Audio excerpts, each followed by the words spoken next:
Question number second, यदि a बराबर -1 2 3 5 7 9 -2 1 1 तथा b बराबर ये है तो सत्यापित कीजिए कि a प्लस बी का dash equal to a dash plus b dash. Second वाला क्या है, a माइनस बी का dash a dash minus b dash. तो सबसे पहले हम लोग क्या करेंगे, a प्लस बी निकालेंगे, a plus B equal to, अब देखिए a प्लस बी क्या होता है, -1 और -4 कितना हो जाएगा, -5। 2 और 1 कितना हो जाएगा, 3।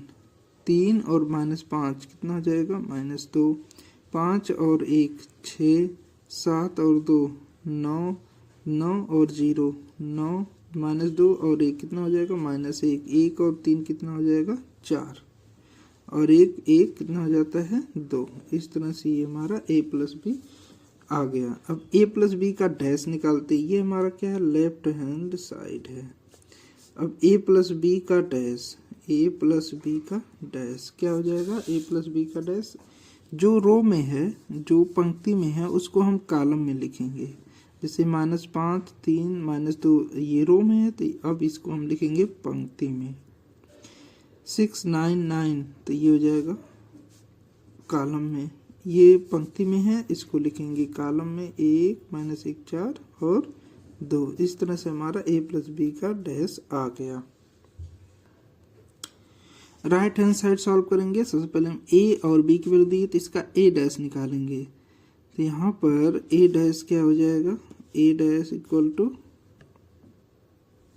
a डैश आएगा जो इस पंक्ति में है उसको हम कॉलम में, -1 2 3 5 7 9 तो इसको हम लिखेंगे 5 7 9 -2 1 1 ये पंक्ति में है तो कॉलम में लिखें -2 1 1। ठीक है, इस तरह से बी डैश, ये बी है, बी डैश जो निकालेंगे तो ये जो पंक्ति होता है उसको हम काल स्तंभ में लिखते हैं। तो -4 1 -5 -4 1 -5 1 2 0 तो 1 2 0 1 3 1 1 3 1। ठीक है, अब इन दोनों का क्या करना है, ऐड करना है, क्योंकि राइट हैंड साइड क्या है, प्लस है, a dash plus b dash है। इसको हम लोग ऐड करेंगे, -1 -4 कितना हो जाएगा, -5। 5 और 1 कितना होगा, 6। -2 और 1 कितना होगा, -1। 2 और 1 कितना होगा, 3। 7 और 2 कितना होगा, 9। 1 और 3 कितना होगा, 4। 3 और -5 -2 9 1 1 कितना हो जाएगा, 2 हो जाएगा। इस तरह से हमारा a डैश और b डैश आ गया। अब देखिए ये जो है यहाँ पे लेफ्ट हैंड साइड में क्या है, a प्लस बी का डैश, और यहाँ पे राइट हैंड साइड में क्या है, a डैश प्लस बी। जो मान a dash plus B dash का आया है वही मान a प्लस बी का डैश भी है। इसका मतलब ये दोनों बराबर हैं। तो ये हम लिख सकते हैं कि a प्लस बी का dash equal to a dash plus b dash, मतलब left hand side equal to right hand side हो जाएगा।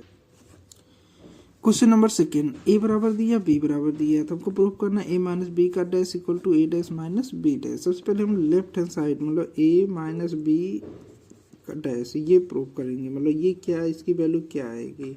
तो हम लोग सबसे पहले a और b को माइनस करते हैं। ठीक है, a और b का माइनस क्या आएगा, तो यहाँ पर -1। सेकंड में a बराबर दिया b बराबर दिया है तो a माइनस बी का डैश बराबर होगा a dash minus b dash. तो a माइनस बी पहले निकालते हैं हम लोग, a माइनस बी निकालेंगे तो -1 और -4 कितना होगा, -5। 2 -1 1 होगा, 3 -5 तो ये हो जाएगा 8। 5 -1 हो जाएगा 4। 7 -2 हो जाएगा 5। 9 -0 तो 9 ही होगा। -2 -1 -3 -1 1 -3 कितना हो जाएगा, -2। 1 -1 0। ये आ गया है a माइनस बी की वैल्यू। तो a माइनस बी की वैल्यू का डैश अगर होगा तो ये जो दिया है इसको हम लोग अब करेंगे स्तंभ में लिखेंगे। -5 1 8 -5 1 8 ये क्या है, 4 5 और 9 ये क्या हो जाएगा, -3 -2 0।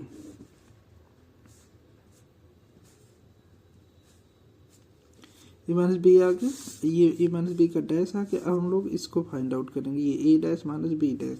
तो सबसे पहले हम लोग राइट हैंड साइड लिख लेते हैं। तो यहाँ पे ए का डैश निकाले, ए का डैश कैसे निकलेगा, यहाँ पे जो ए की वैल्यू दिया गया है जो पंक्ति में है उसको स्तंभ में लिखते हैं। तो यहाँ पे -1 2 3, तो ये हो जाएगा -1 2 3 5 7 9 -2 1 1, ठीक है। और यहाँ पे बी डैश निकालेंगे तो बी डैश क्या होगा 4 1 -5 1 2 0 1 3 1। अब हम लोग क्या करेंगे, ए और बी डैश निकल गया तो अब हम लोग जो है ए डैश माइनस बी डैश निकालेंगे। बी डैश क्या हो जाएगा, ए डैश माइनस बी डैश, इन दोनों को माइनस करेंगे तो -1 और 4 कितना हो जाएगा -5, 5 -1 4 होगा, -2 -1 -3 होगा। इस तरह से 2 -1 1 होगा, 7 -2 5 होगा, 1 -3 -2 होगा, और 3 -5 2 ये हो जाएगा 8 9, ये हो जाएगा 9 1 -1 0, ठीक है। तो A dash minus B dash की वैल्यू आ गई ये। तो ये वाला और देखिए ए माइनस बी का होल डैश इसका, ये दोनों सेम है, तो इसका मतलब ए माइनस बी का dash equal to A dash minus B dash, मतलब लेफ्ट हैंड साइड जो होता है वो इक्वल रहेगा राइट हैंड साइड के।